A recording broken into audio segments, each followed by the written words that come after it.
من أجل المطالبة بتثبيت حقوقنا كشعب سرياني آشوري وكمسيحيين في الدستور الجديد لسوريا، ولنكون جزءا من سوريا الجديدة. نبدأ اعتصامنا هذا بالوقوف دقيقة صمت على أرواح شهداء أبناء شعبنا وشهداء سوريا بشكل عام.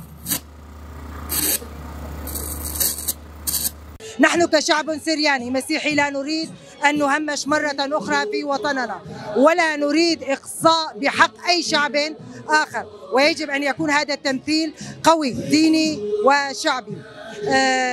بعد التجهيز للمؤتمر الوطني وبعده كتابة الدستور السوري، جئنا لنقف اليوم لنوصل صوتنا إلى جميع شعوب سوريا وإلى المجتمع الدولي كي نستطيع أن نثبت مطالبنا في الدستور الجديد.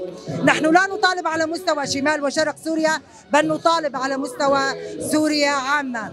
يجب أن يعرف الكل إن هذا الشعب شعبنا هو شعب أصلي في سوريا وله هوية وقومية، ونحن جئنا لنطالب من أجل المطالبة، من أجل هويتنا، من أجل مسيحيتنا، من أجل أن نكون صوتا لشعبنا. وسنعمل وسوف نعمل مع كل القوى ومع الشخصيات الوطنية للوصول إلى سوريا ديمقراطية تعددية لا مركزية، تكفل حماية حقوق جميع مواطنيها وتحافظ على السلم الأهلي لجميع المكونات في سوريا الجديدة.